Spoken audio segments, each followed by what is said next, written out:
Hello, everybody. Welcome back to another edition of Sportsbook Confidential. My name is John Sullivan, and I'm coming to you live from the FingerLakes1.com studios in Seneca Falls, New York.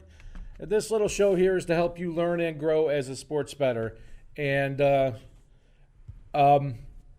today's show, we're going to talk about sports betting media and some recent examples of why sports betting in the media is very conflicted, and it's very not, well, let's just say it's in its infancy. It's not really mature. The sports books want certain narratives portrayed in the media, and we're going to talk about what those might be and why there's a very unusual relationship between the sports books and the media currently, and how that has bad results sometimes. So we're also going to talk in sports. We're going to talk about Friday night in the NHL, as we always do, Week 5 of the XFL, and the NASCAR race in Phoenix this weekend, which is 400K, a 500K race. I think it's 167 or 267 laps. It escapes me at the moment. But anyway, before we do that, we're going to do what we always do and start by updating my bankroll. And as you can see, we started last week with a bankroll of 503. And on Friday night, we had the Minnesota Wild, which was a winner for us, and that was plus $19 to the bankroll. And then on Saturday in the XFL, we had the Blackhawks over 38, and that was a winner for us, plus $17 to the bankroll. And on Sunday, it was the Renegades against the Roughnecks in the XFL, and I thought the Renegades had a shot to win, but their quarterback went down with an injury. Landry Jones injured his knee, I believe, and that really gave it up for us at that point, a minus $17 to the bankroll. And then on Sunday, I had 3 Gibbs cars I bet on in the race in California, and it was Alex Bowman won his second NASCAR race in his career, and the 88 won. And it was a Hendrick car that won the race, and they were very strong, the Hendrick cars, which leads me to believe that they may have a little bit of an advantage, either engine-wise or aerodynamic-wise, in these longer tracks that are obviously not restrictor plate races. So we'll see how that goes. The Toyotas won at least half of the races last year, so they were the team to beat. And now there's lots of competition between Ford, Toyota, and Chevy. If you do the math, that's a minus $5 to the bankroll, and that puts our bankroll at $4.98 and our bet size at $17.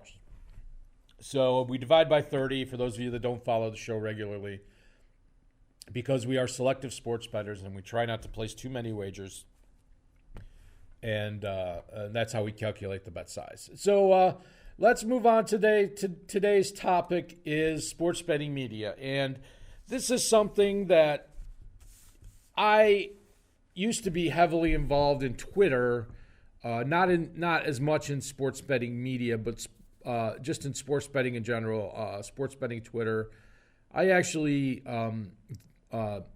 canceled my Twitter account at the end of 2019. After 11 years on Twitter, I decided it was too much of a time suck for me, and I was spending too much time on Twitter. Although you do find very good information, I still use Twitter to find information on games, on athletes and helping me handicap sporting events. And it's good for news as well, and we're going to talk about news in just a second. But the way sports betting media is covered, the way media covers sports betting is very conflicted right now. And on Twitter, I found this story this past week, and it made me decide to talk about this. I feel like I need to put my 2 cents in here and talk about why you have to really take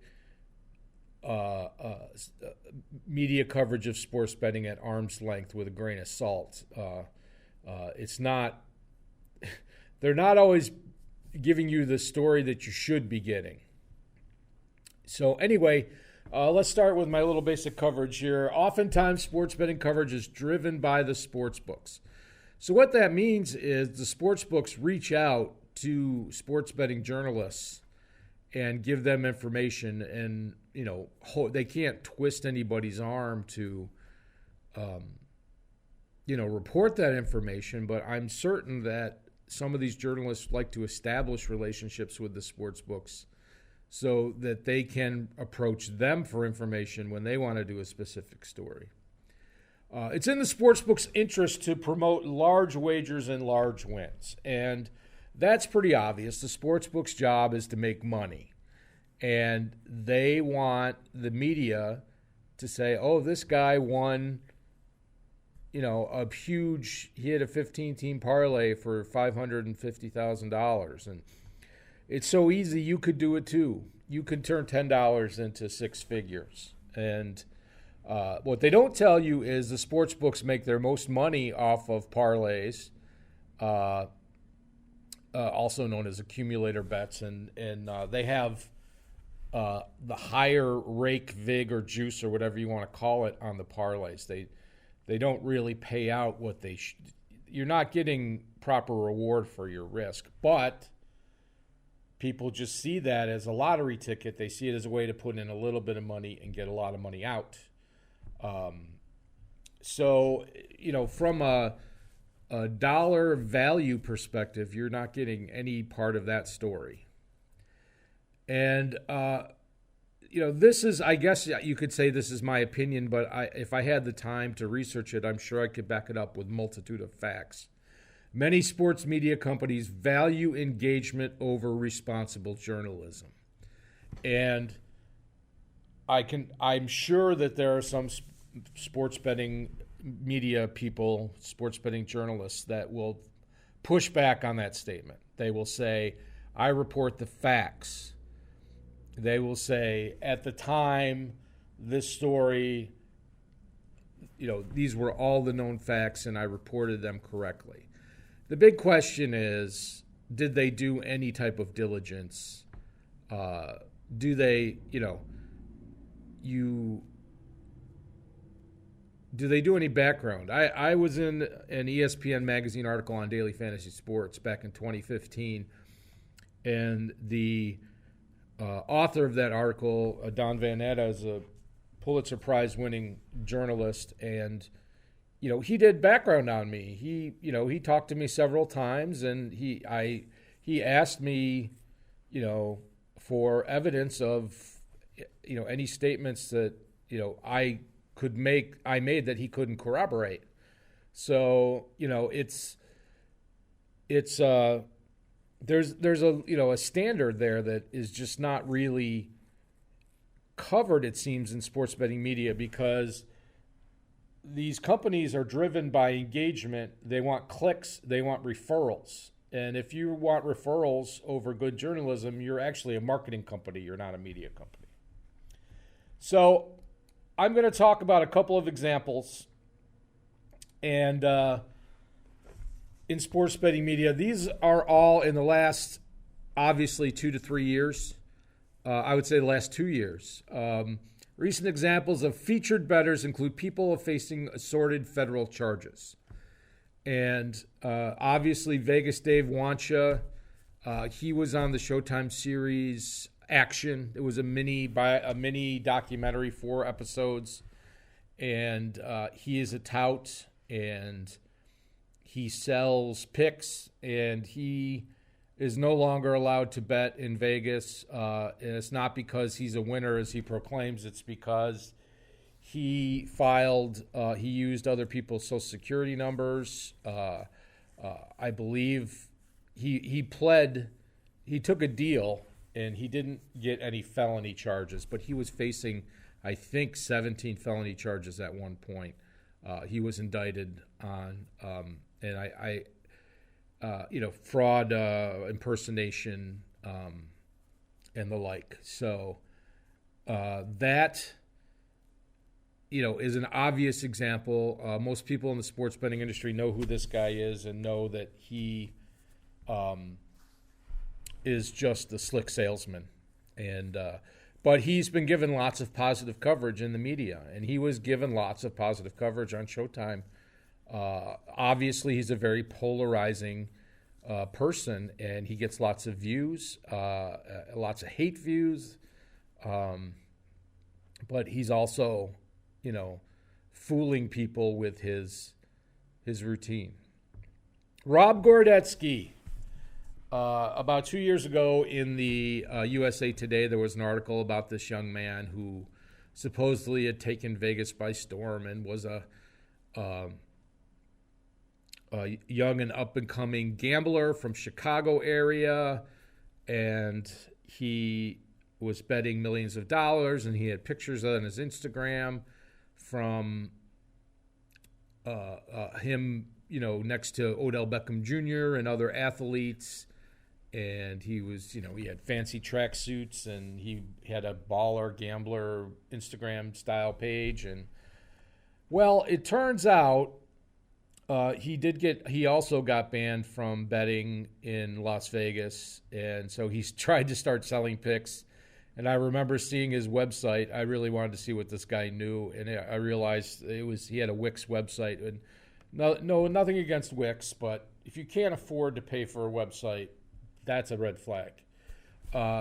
So just recently, in the last month or so, Mr. Gordetsky is facing fraud charges with federal government over basically theft / embezzlement of funds that he received from an investor that was supposed to go into stock investments, which he used to fund his gambling lifestyle, and he obviously did not win on his gambling lifestyle, and my understanding is, he is in not a good spot. So, by the way, I encourage you, if you want to follow up on any of these people, you can just do a Google search, and you will see lots of interesting information. And the new one this week that made me want to talk about this today has been Parlay Pats. Kid, 23 years old, New York City area, won a mid six-figure 10-team parlay, got a lot of media coverage, and in one of the interviews he did, he said that he likes to keep a low profile, and he doesn't have a Twitter account because he's afraid that he would snap at people. And that turned out to be, very an interesting comment, because this week he is facing federal charges for making threats to professional athletes on Twitter, mostly athletes that cost him winning some of his parlays. And now what makes this interesting with the sports betting media twist is that Mr. Pats, who, a young fella, was working with a company called the Action Network, and they're a sports betting media company, or they claim, and you had to subscribe to their service to get his picks, and they can argue that that's not officially tout selling, but it pretty much is. And they were the ones that were, instrumental in giving him a lot of positive coverage in the first place.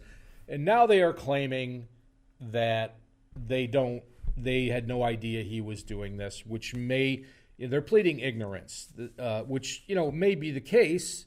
But as journalists, they're doing a horrible job not doing a due diligence. And I'm going to put this up real quick. This is a great couple of tweets on the subject. So Kevin Draper here, shout out to him and Sizzling Sports for pointing this out to me. In case you're wondering how gambling reporters find those big bet stories, they are sent directly to your inbox. So you could see that DraftKings is sending journalists emails saying, oh, we had a big better betting this big amount on this big game. And you can see that they're interested in promoting those types of of things. And here is Kevin again with a little information on Parlay Pats. He won $1.1 million in winnings. And then here is his I'm sorry you can't really see that document. It says sports bettor charged with threatening Tampa Bay Rays players and other professional athletes. So I assume that he is no longer involved with the Action Network. But we're at a point here where the sports betting media has to mature.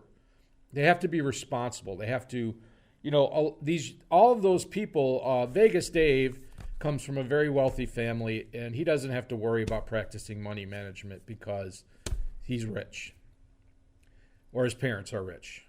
Rob Gordetsky and Parlay Pats, those guys are 23 and 27 years old. They may not have good money management skills just because they're younger. I know in my 20s I didn't have great money management skills, much less good gambling money management skills. It's all about, I don't know, it's driving internet traffic or driving people to sports books or to online sports books. And there has to be some responsibility here. And I don't know if I have the answer. It's just, you have to, when you see these stories in the media, you have to take them with a grain of salt.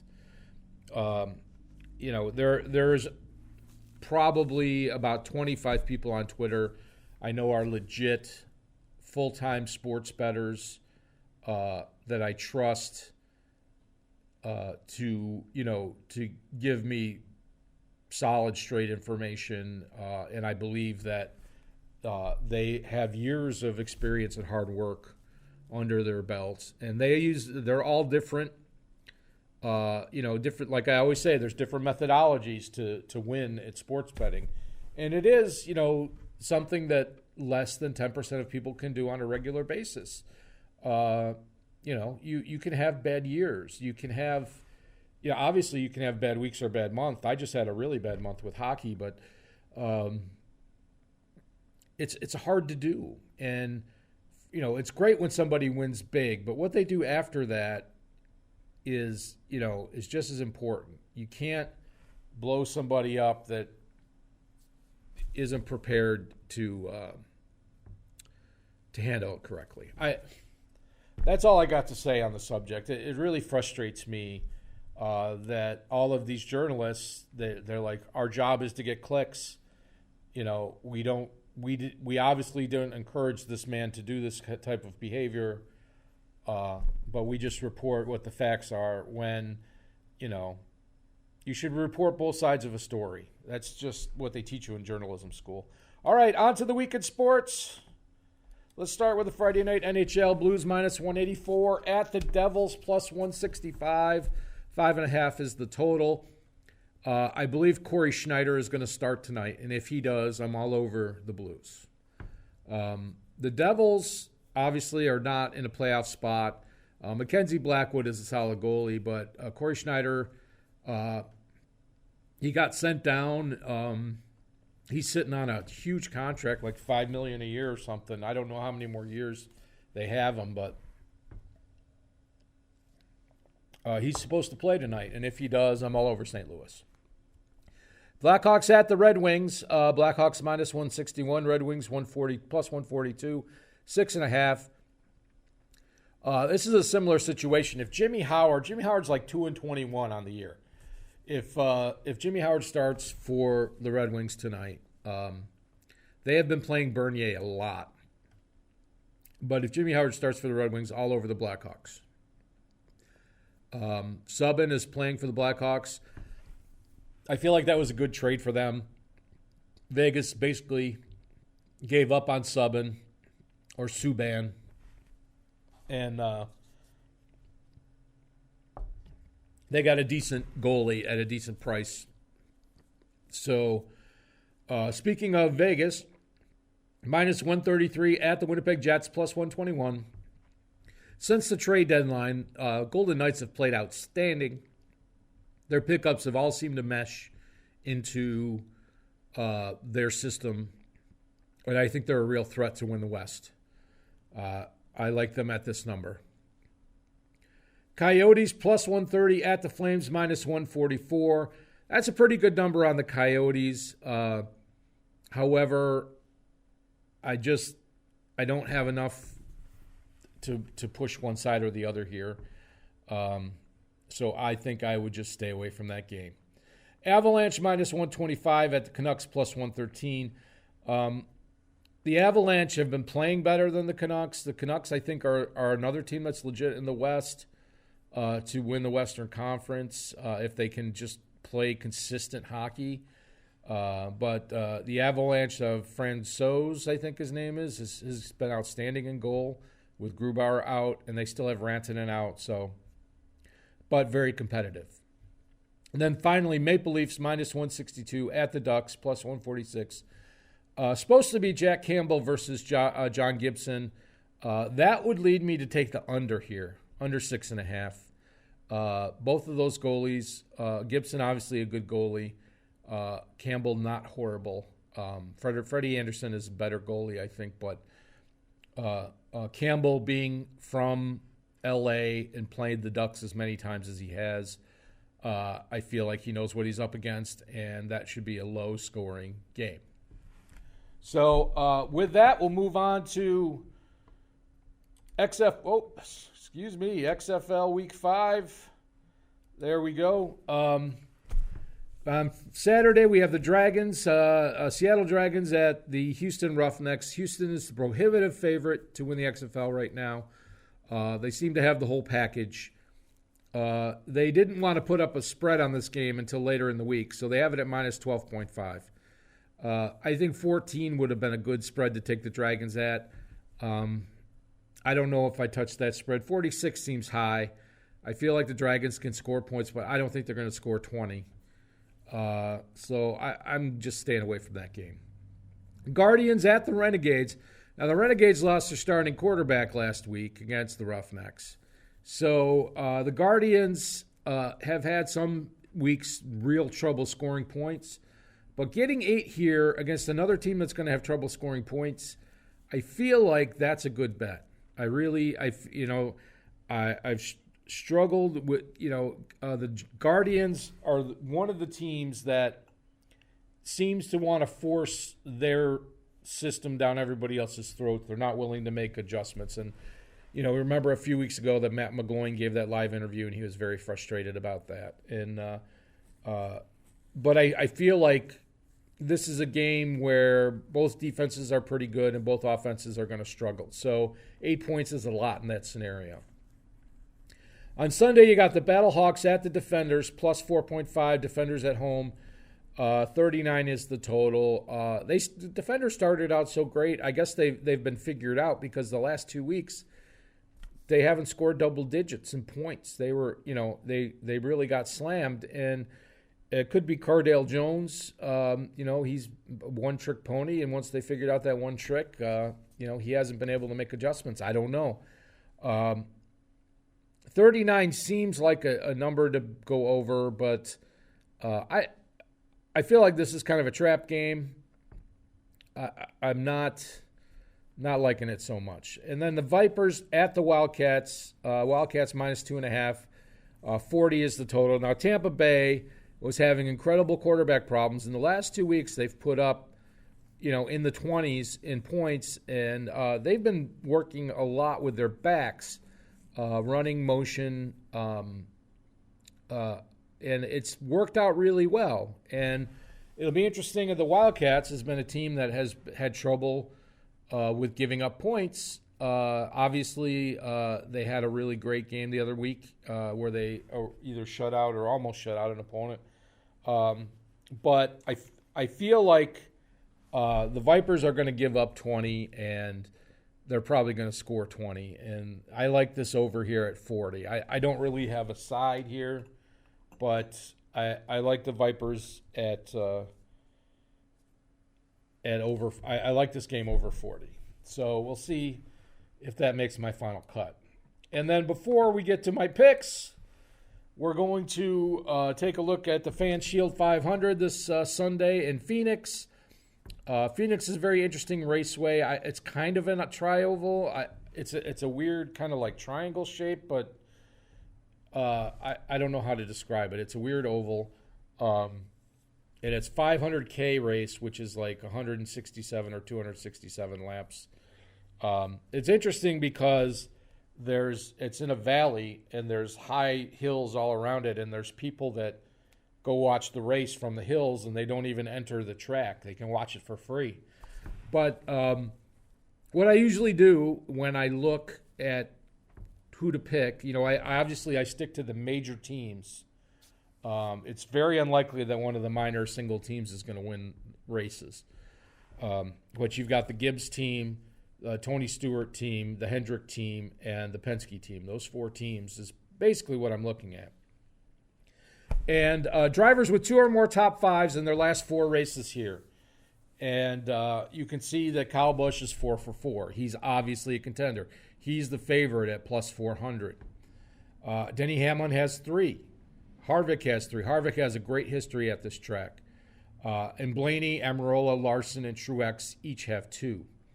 So I would look at the odds of these guys. This would be my short list of drivers for this weekend if you're going to wager on the race. And, you got to have things go right. You got to have clean pit stops. You've got to get you got to catch the cautions right. And that's the variance. And, there's a combination of skill and luck. If Harvick's one of those guys that if he gets stuck in the back, he can work his way through. He knows how to run this track. And, you want these guys to know how to finish in the top 5, in the top 10, that have a shot to win the race, So let's take a look at what I came up with for this week. So I'm going to take 2 hockey picks. I'm going to take the St. Louis Blues minus 1.5, plus 143. I'm sorry, Corey Schneider, I'm picking on you tonight. And then I'm going to take the Vegas Golden Knights straight up minus 133. And then on Saturday in the XFL, I'm going to go with the Guardians plus 8, minus 115 against the Renegades, and hope they can keep it close. And then on Sunday, we're going to do the Vipers and the Wildcats over 40 in LA, minus 107. I feel like there'll be points scored in that game. And then for the Fan Shield 500, the Phoenix race, I'm going to take Denny Hamlin plus 700. He's got 3 top 5s in his last 4. How can you not go with that? Blaney at 10-1 plus 1,000, and Amarola at 33-1. He's very competitive this year. He's had some bad luck, but I feel like he's going to win a race or 2 this year. And if they keep pricing him like that, it's going to be worth it to keep betting on him at those numbers. So always look around for the odds at different sports books because they vary widely on NASCAR. So that's going to do it for this week. Thanks for listening to my little soapbox on sports betting media. I hope I hope things get better. And next week, we've got the start of Aussie Rules football. We've got March Madness and all our usual stuff. So we'll have lots to talk about, and I look forward to another episode soon. So thanks for watching. I'm going to play the outro music for you now, and take care, everybody. Good luck.